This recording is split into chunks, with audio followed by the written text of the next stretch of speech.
Welcome to Verses and Visions Creative Conversations, where creativity and purpose meet to inspire and uplift. I'm Cassidy Beck, your host, here to explore the stories of artists, dreamers, and changemakers who are walking in faith and using their unique gifts to make a difference. Each episode is a reminder that your vision, paired with God's purpose, can transform the world around you. Let's get started and spark some inspiration together. At Verses and Visions, we're grateful for partners who support creativity, faith, and meaningful conversations. We're pleased to share a message from one of them. Hey friends, before we jump into today's conversation, I've been thinking about those small, meaningful things that bring us together. For me, that's often sharing a bottle from my family's premium soda company, Soda Beers. Whether it's crisp ginger beer, smooth butterscotch beer, classic root beer, original apple beer, or apple beer 5, our low-calorie twist, each flavor is a small little reminder of home and of the simple joys. Okay, now let's dive in. I am so thrilled to be welcoming Casey Cline. Welcome, Casey. Thank you for having me. I am so impressed. We were talking a little bit before. I swear you are able to do more with your 24 hours than I thought possible. It's pretty impressive. Oh, well, hopefully I live up to these expectations. I don't know. I'm just a girl that sits in my basement and writes about people kissing. So I don't, that's the day in my life. But yeah, sometimes I leave the house too. But Well, I want to tell you a little bit more about Casey. So, Casey Cline collects hobbies and pursuits as quickly as she reads books. When she's not reading or writing, you'll find her baking pies, quilting, riding horses, doing jiu-jitsu, or shooting guns. She likes to believe her degrees and licenses in business, law, and real estate aren't entirely incongruous with writing historical stories about the ultimate adventure in life, which is love. Casey lives in Nebraska with her husband, 2 daughters, and 3 cats. So let's just start. I feel like you collect hobbies like some people collect bookmarks. What do you feel like is one pursuit that you picked up just for fun, but that's like totally changed you? yeah, well, I collect expensive hobbies too, much to my husband's dismay. But I think just the base of all of it is like just creating. And I think quilting has been one of those. I taught myself during the COVID lockdowns. I got my sewing machine out to sew masks, and then I was like, I'm going to make a quilt. I had no clue how to quilt, and I chose a really difficult pattern. And so just that joy in creation, I think that's where being an author comes in as well. And so I have the granny hobby of quilting, but I think it's allowed me to bless others. I donate a quilt to this local school fundraiser. I make a lot of quilts for veterans through the Quilts of Valor program. And so just being able to spread, love and joy through creating has been, most impactful to me. That's incredible. And I have done one quilt and it was enough. So hard because you have to be so meticulous in everything, in the cutting, in the sewing, and there just is such a small room for error in all of the process. I was like, oh, it No, just that's is so understandable. hard. And I'm a perfectionist, which I call it A plus personality, which again, my poor husband. But yeah, but yes, but there are ways to fudge it if you aren't exactly correct. So yes. And if I have zero patience, so if I can quilt, anyone can, I think. Yeah. That's really cool. That's really incredible. So another question is, what are you finding from inspiration from right now? It could be lyrics, song, it could be a quote, scripture, anything. What's inspiring Yeah. you right now? So actually my daughter, she just became her young women class president. And so she's stepping in. She just turned 13 too. So there's lots of things going on in her life right now. And so just her stepping into that role and helping to love and serve others. And she's shy, like kind of like I am until you get to know her. And so kind of watching her come out of her shell. And we got like this little scripture study for teen thing where we sit down for family home evening most Mondays. And so she's the one that's usually leading and guiding that. And so she's kind of been my inspiration lately. It's like, okay, I might need to lean on you a little bit right now when I have all this other stuff going on in my life. That's awesome. I love that she is helping you by navigating her own difficulty things in her life. She's helping like lead and inspire you. That's awesome. So you write historical stories about love while holding degrees in business, law, and real estate. How do those like I feel like those are totally different worlds, but how do They they are. like complement each other in your storyteller or like how do they come together for you? Yeah, I think I still want to figure out what I want to be when I grow up. I pursue all these. I love to learn. I love to, gain knowledge and try new things and that sort of thing. And yeah, I went to school for I law and business degrees, and then I dabbled in real estate mostly because we moved so much and it was, less expensive for me to do that. And I don't know, I just like pushing boundaries and learning more. But yeah, I mean, very rarely do I use legal knowledge in kissing books. But the main male character in my first book is a lawyer. They don't know. But yes, it does not seem like they should relate, but somehow I did a lot of legal writing, which is definitely a little different. But I've always been a strong reader and writer. So I think that foundation has definitely helped in being an author is being able to write well and being convincing, a lot of persuasive writing in law school. And in the short time I was a law clerk at a court. That's awesome. Your knowledge is very extensive, and so you have a lot of things that you could write about. So I think that's awesome. I know like writing is kind of your side hustle right now. What do you do as your primary job? Okay, yeah, and I'm part-time hourly, and I've worked for this company for 14 years.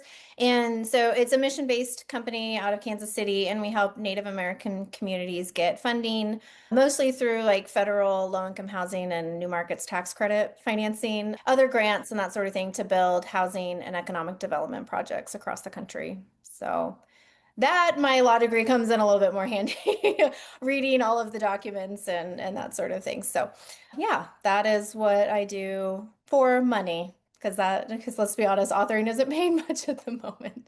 But yes. So that's incredible. And I feel like those like are just totally different sides of your brain that you're using. And I think that's awesome that you've developed so many talents because legalese is just a totally different language. And where you're writing like romance, and I love how you put it, that everything kind of gravitates around is love. Those just are so totally different from each other.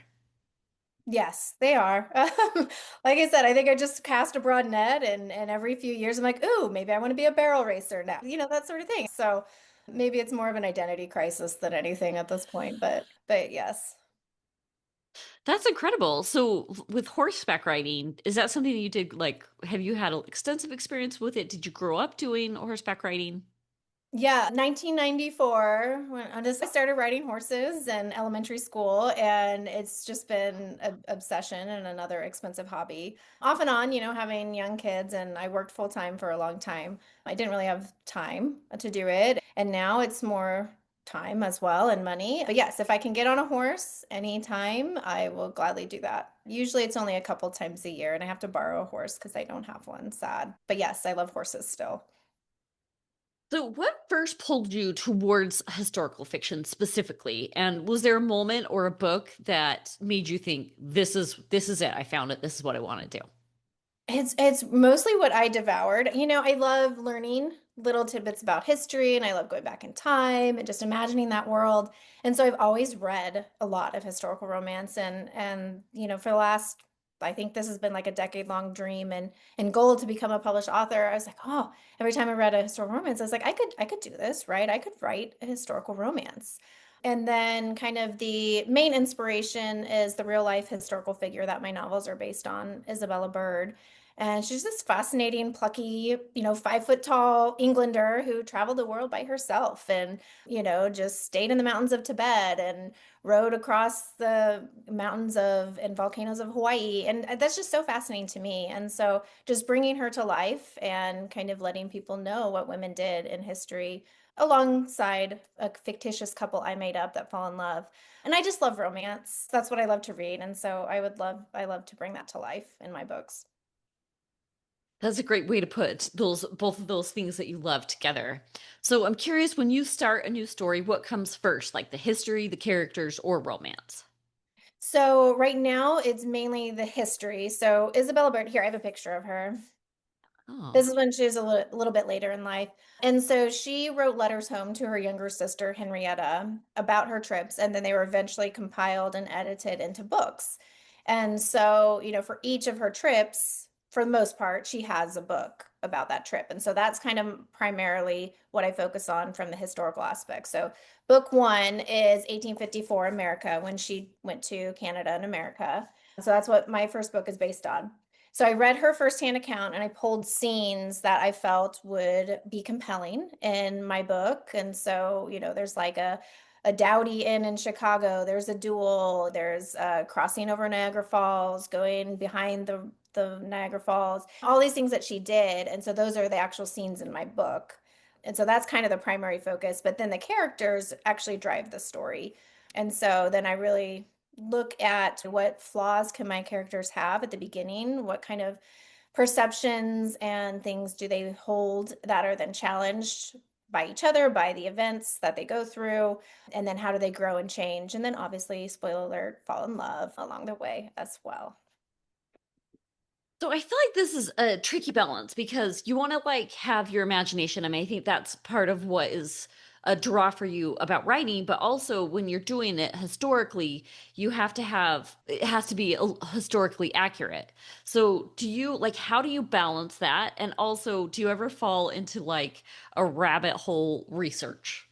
Oh, yes. Yes. Again, because I love to learn about history. So I'm like, ooh, men's waistcoats in 1854. What fabric? Like I don't, that's not important, Casey. But yes, I am drawn to that. But yes, it is a balance, and that's why it's fiction. But I try to stay true to most of it or what I can find in research and stuff. A lot of like the timetables.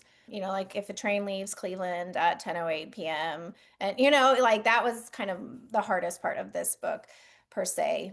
And then the anachronistic words. That is my main sorrow as a historical writer is I can't use words like temperamental because that didn't come out till 1907. Just stuff like that. So I got to be very careful about that. So that is probably my biggest beef with writing historical. But yes, it is a balance. But I also include an author's note at the end that kind of says, okay, here's what's real and here's what I made up. So and so hopefully it'll inspire others to go and read and learn more about Isabella Bird. All of her books are free to read on like the Library of Congress website and that sort of thing too. That I hadn't really ever thought about that difficulty in writing historical fiction about like the words that you're using and the verbiage that you're using and when these things like came Mhm. into the vernacular. How do you even research? Like, I don't even know where you would start to research something like that. Yeah, so there is an entomological dictionary that I have been on, like plugging every other word of my manuscript of book two into that and seeing. And then if it's like an idiom or a phrase, I try not to use idioms as much, but in the character's dialogue, then it's a little more permissible. And so a lot of Googling, when was the phrase, here's the phrase first used. And sometimes I get an answer and sometimes I don't. So unfortunately, that kind of stalls the process in the editing process. And that's why I don't really like editing. Because literally, like every single word you're using, you're like, okay, is this that would be a huge challenge in writing historical fiction that I haven't thought about So, before. yeah, because there will be people out there who know better than I do. And please let me know because I'm learning. I don't profess to know anything and everything. I'm sure I didn't do as much of the entomological, whatever that word is, in this book. So I'm sure there are ones I shouldn't have used. But yes, I love to learn. So please let me know. I'm not perfect, but yes. So that is the process. I plug it into this dictionary or I Google idioms and that sort of thing. Even like So snag, like to pick up something, like I snagged the bucket. I can't use that because that was like 1890 something. But if they hit a snag, like in a steamboat, or the clothes snagged, that's okay for 1854, 1873. So, yeah, these are the things I deal with on a daily basis. So, are there themes or truths that you like about love that you seem like you keep coming back to? Yeah, so the theme for most of my novels is everyone is deserving of true love, and that doesn't necessarily have to be romantic love. So, obviously, from our Father in heaven, he loves us truly, and Jesus Christ loves us for who we are as we are. And so that is kind of filtering down through my characters. Now, my books are not like a Christian, they're not like, they don't have a Christian worldview, there's no like prayers or Bible, they're clean, but hopefully through these characters they can realize yes there's true love in friendships, true love in romance, true love in like daughter to mother, that sort of thing. And so everyone is deserving of true love for who they truly are. In the first book we have Victoria, who's a widow who was mistreated by her former husband, and so she lacks self-worth because of that. And so finding herself and her confidence is a big thing. And then little Harrison, he's our little declared bachelor, curmudgeonly lawyer guy, and he's sworn off love for reasons that are revealed in the book. But then he also realizes, okay, he can also be loved as well. He's not his father, he's his own person. So that's kind of in my books. And as my characters travel, it's not just a journey of sights, it's a journey of discovering who they are and their true worth as well. That's a beautiful theme.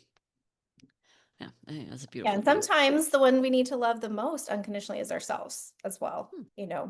Being forgiving of ourselves and loving who you are as a person and how God made you. So, We have talked about creativity and how important that is in expressions. I feel like a lot of what you do, your quilting, your baking pies, horse riding, jiu-jitsu. I did not say that right. that's okay. We're just going to keep going. And a lot of other hobbies like are very hands-on. How do you feel like that feeds your creativity, or in what surprising ways do you feel like that feeds your creativity? Yeah, it's just amazing. Like, this was a blank page with a blinking cursor after the word chapter one, and it's just like going from nothing to this. Like, it's just amazing. That's just an amazing process to me. Or from a quilt where you have all these little pieces. And once you assemble a quilt, like the back looks like complete trash.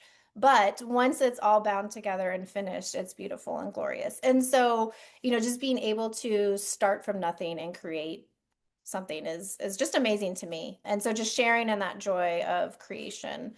Did that answer your question? I kind of went off on a little tangent there, but Yeah, no, totally. And I think like I have heard about the definition of being creation is bringing into existence something that hasn't been brought into existence. And there's a quote that said, I went to the grocery store to find food, but all I see is ingredients. In baking, you're putting together, like you're bringing into creation, you're bringing into existence something that hasn't existed before. And so all of these different things are feeding your creativity. And I like the idea of like quilt, it's just scraps of like things that may otherwise have been like thrown away, Mhm. but you're putting it into a way and in a pattern that is beautiful. Yeah, well, it makes sense. And Canva is another rabbit hole. Like, I love to design things in Canva, so I have to be careful on there. But it's just neat, and I've designed little bookmarks and graphics and that sort of thing. So yes, the joy of creation. But yeah. I'm right there with you with Canva. I have been intimidated by Photoshop, but Canva is one that I love because I feel like it doesn't take long until you feel like you have enough working knowledge that you can create something pretty cool Yes. pretty quick. And so Yeah. I really enjoy Canva. I'm right there with you. Even my daughters love Canva, they love art, they love to draw. And so I'm hoping that they still love creating and pursue those things that give them joy as well. What a great role model you are, like setting them. I'm not trying to be. Again, Yeah, I don't have patience though. Thankfully, my husband does. So, that's good. I have a hard time relaxing. I can't really just sit on the couch and watch TV. But yeah. We'll return to today's conversation in just a moment. You know how much I love sharing stories that inspire faith and hope. I'm excited to tell you about my new children's book, Sheep Chronicles Baptism. It's about Joshua, a curious boy with big questions about baptism, and the parable of a lost sheep named Shannon, shared by his wise grandpa. It's been such a joy to write this story, and I can't wait for you and your family to read it together. Now, back to the episode. So your life feels very like full spectrum, like both like all your brain, body, and heart. How do you protect time for writing in the middle of everything else that you're doing? Yeah, actually, I kind of need help with that right now. It's been hard because I actually haven't written anything new since September 24th on book three. Like, book three is what I'm supposed to be working on right now. And like, just launching book one, the conferences, my book launch party, and then I had to get book two edited. I learned so much in book one, editing book one from my publisher's developmental editor, learned so much. And so I went and I did everything I could to get that one up to speed. And so, editing that, and then I had to fill out all this whole questionnaire about what the cover should look like and what the characters are, and the back cover blurb and the hook, which I think I spent 3 hours on three sentences there. And so I did all of that, and then the holidays. So I haven't written written new stuff since September, and I'm really feeling it. And right now I'm editing what I've written so far, book three, before I start writing more of it. And so I'm excited, a little nervous about being able to do that again. Hopefully I remember how to do it. But I'm slow too. So, I try to go at a good pace. But yes, preserving writing time is hard because, today I spent 2 hours going to Costco and Target and gas station and car, all the stuff that I have to do to keep my family fed and that sort of thing. So it is very difficult. I don't have any tips or tricks. I can't get up at 5 a.m. That's not my thing. I can't stay up till 10 p.m. I have high sleep needs as well. It's difficult. It's a challenge. And I'm hoping to be able to start writing again here, not next week because my kids have some days off, but the following week. But I know some people who write on their phones, and so I'm not the best for advice on how to squeeze writing in to the little minutes of every day. But I actually love that answer because there are some things like that I think you're prioritizing because like your family needs to eat. And so like those things have to come and just being like, okay, so this is the thing that's going to be the most important right now. And at a later time, we'll find a time, we'll find a space, we'll find a Mhm. season for when that can be the priority. And so I actually really, really like that answer. Okay. Um, Yeah. Go ahead. And I've been trying lately to not do as much author stuff on Sundays. That one I've kind of been start just because a lot of times if there's not much else to do, then I'm like, oh, I feel creative inspiration, that sort of thing. But like the actual like business side of thing, like website updating, creating my new. So I've been trying, and I've been quilting more because of that, which has been a nice break. So that's also something that I've been struggling with. Like, is it okay to do all of this on a Sunday? How do I feel about that personally and that sort of thing?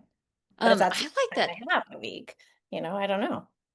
Yes, I like that. And I think that that's something that you have to like again find your balance and find what feels right for Mhm. you. And I love that you're going through that process and deciding like because it is like downtime that you're like okay what can you do with this, what feels right for you. And I like that that's something that you're trying to navigate and figure that out.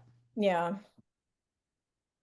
So I met you through LDSPMA, but I also believe you're involved in other conferences. Tell us a little bit more about your involvement with LDSPMA, and is it Storymakers as well? So I'm not involved in Stormmakers. I have attended, so I have to pick and choose what works best for my schedule. Yes, I've been to LDSPMA in person the last 2 years. I was the executive secretary. I ended up a vice president. That also keeps me very busy, but it's a great organization. I just love being around so many different creators and especially even outside publishing, learning from songwriters and visual artists. It's just amazing. You can learn so much from everyone else and just the feeling that's there of support for everyone has been great. And then for my publisher, they have a conference every year. My publisher, Scrivenings Press, which is this very small Christian clean publisher. And so they have a conference in Arkansas. And so I went down there, I drove down there in November, 9 hours. That's how you know you're a Midwesterner. You're like, oh, 9 hours to drive. That's quicker than flying. So I got a couple audiobooks and drove down there. And that was a wonderful conference. What a wonderful group of people as well. And so I'm planning on going again to that one this year. So I think the only two main conferences will be LDS PMA and the Scrivenings Press ones that I'm doing this year. But I might also do like a craft fair here and there. I don't know. Just give it a try. But yes, those are the conferences and LDS PMA is great. Right now membership's free. Lots of like Zoom discussions and just networking and uplifting of other people from other people. I think it's so incredible. I think there's something really unique about going and especially being in person that it feels like there's just a creative like buzz around Mhm. everyone that is there like trying to improve their craft, trying to prioritize creating as well. And it is a very fun thing to be a part of. Yes, I agree. You definitely feel drained because it is exhausting, but then you're energized about your creative field. I felt like I got inspiration on a new newsletter platform to use. And just even though that seems like a very simple thing, it's really helped my business. And so, things like that that you never know what you'll take back with you. I totally agree. It is energizing and also draining because it is so intense and so many people, but also you're like, oh, okay, a lot of different ideas that can come from it. But I think both of Yes. those things are 100% true. After you recover, Um, yes, yeah. After you recover from the conference, then you can get energized. I substituted in seminary for 2 days after the conference. I took the oh, midnight flight home too. It was utter exhaustion. It was not a good yeah. combination, Well, but yeah, that's a lot. I can't imagine. That is a lot. yeah. So, with such a diverse background, have you ever wrestled like feeling that you had to just choose one identity, or have you always just totally embraced being very multi-passionate? Yeah, I just try to do whatever I can. I think it's just me. I had a YouTube channel for a hot minute that was about all my different interests and stuff before I became an author, and then that was my main focus. For the YouTube algorithm, they're like, you should really focus on one thing. And I was like, well, there goes my channel because I really can't. But yeah, I think just being able to do different things and learn and explore and that sort of thing. I think that's just my personality. But yeah. Has there ever been like doubt around it, or has there ever been a season of writing or in any of the other endeavors that you've been doing that feel like a little bit risky or impractical? And if so, like how did you push through that doubt?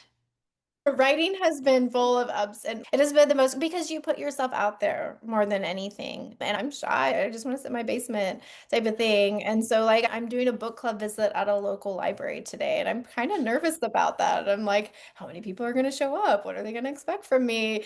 That sort of thing. So writing has definitely challenged me the most and kind of breaking out of my shell and interacting with others in different ways.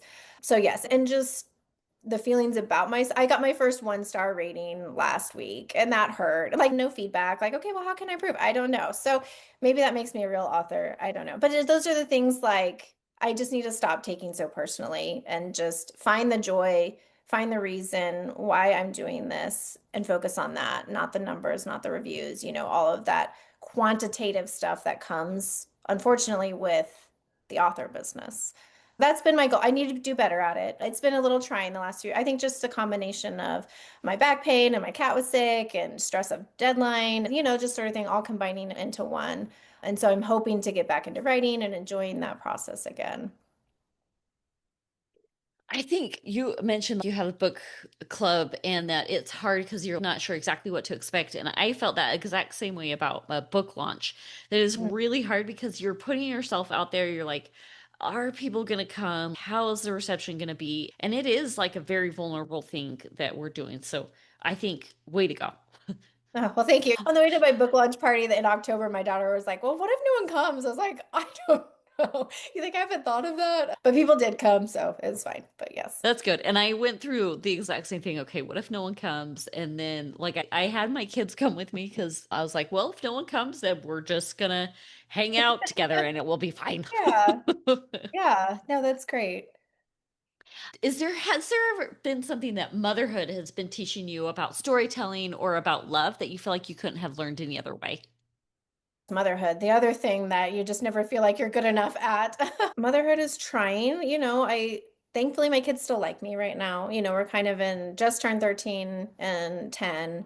And I think just trying to be more present right now. There's a lot of things in the author realm that are taking me away from time with them right now. And it's honestly a struggle. Like tonight, like I won't be home for bedtime type of thing.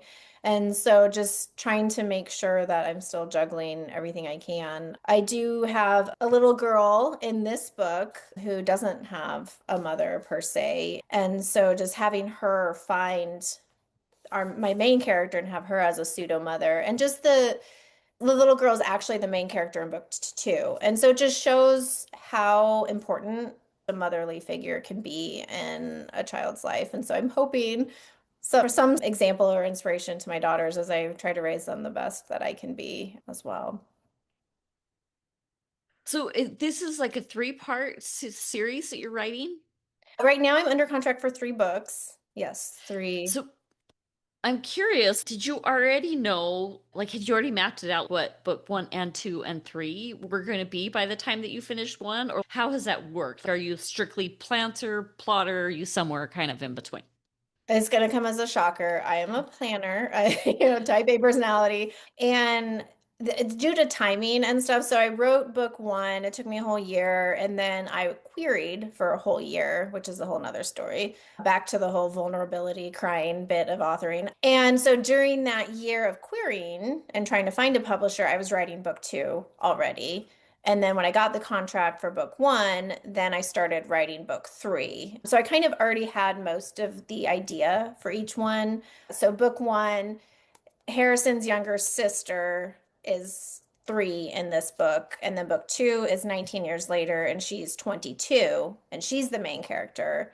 And then the main male character in that book, his sister is then the female character in book three.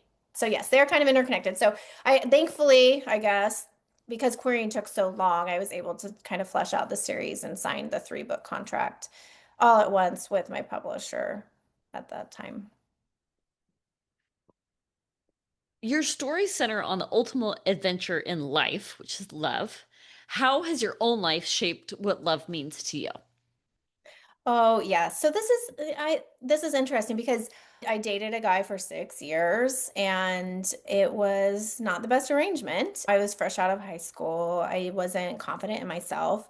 And I don't think he helped in that respect at all. I prayed about it and I got a prompting like you need to break up with him.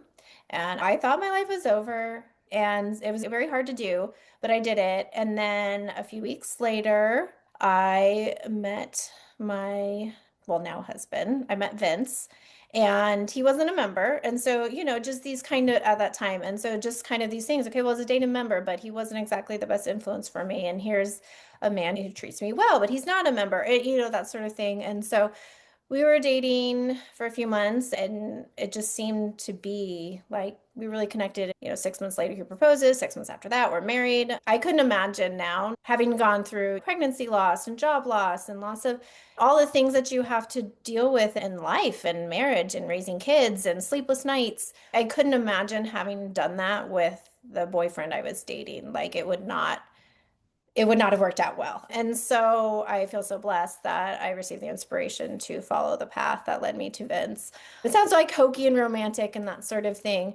But yes, life is hard. There's stuff that's going to be thrown at you. And my books don't shy away from the hard things in life, but finding the one who will be there and support you and love you through the difficulties is what matters the most. So I definitely feel like those were inspired choices, and I'm grateful for that as well. Not to say we're perfect and everything. We've been married 15 years and I'm the one that probably needs to change more. But, we've had our disagreements and that sort of thing. But, it's definitely been a blessing to have someone who respects me and supports me. He did eventually become a member and we were sealed as well. Kind of an interesting turn of events.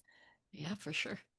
And I love that you're talking about unconditional love too. And I like what you were talking about in life, just the very difficult moments that you do need someone by your side that has the same kind of goals and also has that love and support for you, as that just makes it so much easier to navigate the trenches of life.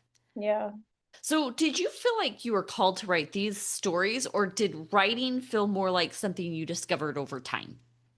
So I definitely felt called to write. So about 3.5 years ago, I've had the dream, just the goal. Okay, goal, become a published author. That's been out there on the back burner for years as I was working full time, young kids. And then I think it was July, it was over the summer. My kids are home with me all summer, so I don't really get much done then. I just remember very distinctly I got the prompting, like, you need to start on this right now. I was like, I have no clue what I'm doing. I don't know how to write books. I know nothing. I just know it's been a goal. So I blindly stumbled along and did what I could to learn and figure it out. And I'm still doing that. I don't think I really learned how to write until I got the second developmental editor's edits on book one early last year, that sort of thing. So yes, I definitely felt called to write, to actually, go on this path. And I think that's what's been sustaining me some of these times when I'm like, oh, why am I doing this? It's hurting my back, it's hurting my self-esteem and all this stuff. And so yes, in one way I felt called. These stories, I think this is just I heard about Isabella Bird and I wanted to bring her to life. And that it's been kind of difficult because it's not like a Christian world. It's not like nonfiction where I feel like I'm going to inspire millions and masses and bring them closer to Christ because he's in it. And so that's been kind of hard for me to navigate, is like, okay, I just have a kissing book over here, how is that helping other people in their quest for finding Christ and following him? But I'm hoping that, as the romance genre is dominated by Like Bridgerton and Sarah J. Maas. Mine's book is very different, and that's not what's dominating the romance genre. So I'm the little fish in the big sea who's swimming away from the current, and that's also difficult. But hopefully there are, people who will enjoy the clean and wholesome aspect of the stories I create. Yes, and I love the idea that you're not just going with the thing that's popular, but the thing that feels right. Trying to, yeah. I mean, as part of an author, you're supposed to find comp books. So like books that are like yours. And I was like, well, I don't really know very many that are in, that time period in America who feature a real life historical. So, what do you feel like, or what would you like readers to feel like when they're done with one of your books? What do you think the takeaway is, or what is the feeling that you want to have them resonate with?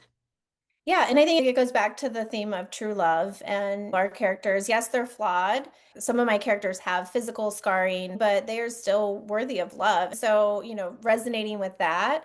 And then also be like, okay, I want to read the next one. When's the next one going to come out? I can't wait to read Georgina's story and learn more about Isabella Bird and that sort of thing. So, of course, I want you guys to enjoy the journeys as well and just think, okay, that was a really good book. What would you say to someone that is, or for our listeners that may feel like pulled in different directions creatively?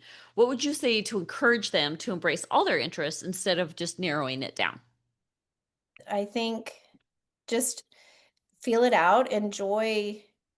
Find what you enjoy about each aspect. Yes, there's going to be good and bad about everything, most likely. And don't be afraid to be who you are and who you feel called to be. I hate using labels because that means you can't grow and change and develop. So, yes, if you want to explore, explore. It might not pay the bills per se, but yeah, because you never know what's going to become of it. You never know what path God has in store for you. So, where can people find you? How can we cheer you on? Oh, thank you. Yeah. So I have a website, CaseyCline.com, and I love hot pink. So like hot pink is my everything splashed. And there you can find all the links to, I'm on Facebook, Instagram. I tried TikTok. I don't know about that. Pinterest. I have little mood boards for each of my books, which are kind of fun. And then I pin like the actual historical photos I find of the various places they go. So that's Pinterest. And then BookBub, Goodreads, Amazon. And then if I have a monthly newsletter, and then I have a little novella I give away if you subscribe to that. And it's not an Isabella Bird story, but it's a little romance in 1886 Colorado. So cowboys and gunfights and horses and kissing. If that's your thing, then I have that for you, which that's my thing. But yes. So my website is the main hub for all of that. That's incredible. And I also tried TikTok and I was like, yep, it's not for me. I don't know what I'm doing when I get to that. Maybe my kids will teach me when they're old enough in 5 years, or something new will come up by then that I have to learn. And I feel like that's a fun thing too about doing what we're doing is that there's always going to be something new to learn and a different way to try and market. That is the frustrating thing, but also the fun thing about it. Yeah, I've learned how to do small amounts of coding on my website. Like the amount of Well, technical knowledge I had to have as an author, I was like, I did not expect this, but now I know. that's really cool. So, is there anything else you feel like we haven't touched on that you want to have our listeners know I about you? don't, I don't think so. I just wanted to say thank you. I mean, I'm just a simple Midwest girl who's just trying to, survive each day and bring joy to others through kissing books and, in addition to the other things I do in life. But yeah, so, Thank you so much for yeah. coming on. It's inspirational for sure. Well, thank you, Cassidy. I appreciate it. And maybe we'll see each other in October at I LDS hope Community. so. Okay. All right. Thanks for tuning in. Until next time, keep creating, keep dreaming, and keep bringing your visions to life.